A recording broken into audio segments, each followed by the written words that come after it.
Subscribe कीजिए सास बहू रेसिपीज को, सब्सक्राइब कीजिए और हमारे वीडियोस को सबसे पहले देखने के लिए बेल आइकन को दबाना ना भूलें।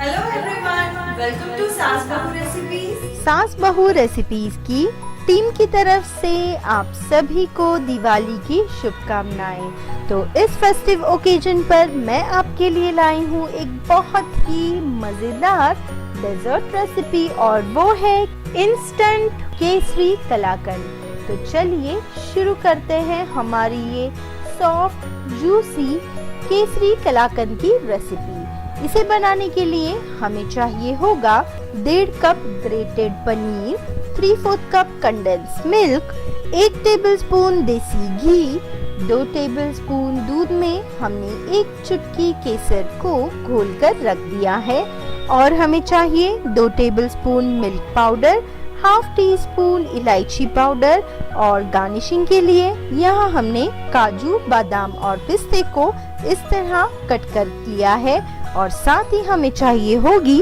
चांदी की वरक। तो चलिए बनाते हैं हमारा ये केसरी कलाकंद। सबसे पहले हम एक फ्राई पैन लेंगे और ऐड करेंगे देसी घी। आगे इसमें हम ऐड करेंगे कंडेंस मिल्क। अब आगे इसी में हम डालेंगे हमारा ग्रेट किया हुआ पनीर और इसे अच्छी तरह मिला लेंगे। इसे मिलाते हुए हम इसमें ऐड करेंगे मिल्क पाउडर, इसे भी अच्छी तरह मिला लेंगे।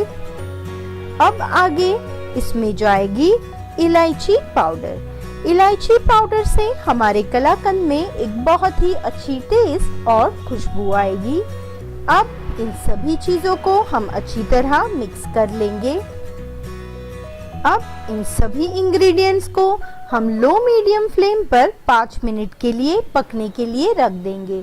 बीच बीच में इसी तरह इसे हिलाते रहेंगे। अब 5 मिनट बाद ये अच्छी तरह पक चुका है।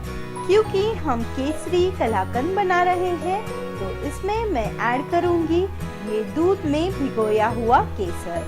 मैंने 2 टेबलस्पून दूध में केसर को भिगोकर रखा था, इससे कि हमारे कलाकंद को एक बहुत ही अच्छा कलर और फ्लेवर आएगा। अब हम इसे अच्छी तरह मिक्स कर लेंगे और 1-2 मिनट के लिए इसे लो मीडियम फ्लेम पर पका लेंगे।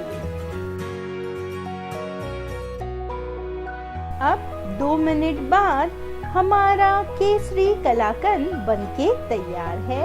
तो अब हम इस केसरी कलाकंद को हमारे मोल्ड में निकाल लेंगे और इसे हल्के हाथों से इस तरह स्प्रेड कर लेंगे। ये देखिए।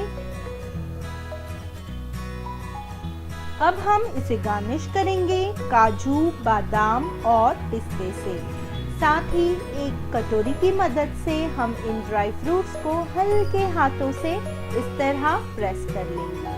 अब आगे इसे हम गार्निश करेंगे चांदी की वरक से। ये आपको मार्केट में इजीली मिल जाएगी। आप चाहें तो इसे ऑनलाइन भी ऑर्डर कर सकते हैं। तो इसे हम इस तरह गार्निश करेंगे। अब हम इस केसरी कलाकंद को सेट होने के लिए रख देंगे। हमारा इंस्टेंट केसरी कलाकंद अब सेट हो चुका है। अब हम इसे पीसेस में कट करेंगे और सर्व करेंगे। आप हमारे चैनल को लाइक कीजिए, शेयर कीजिए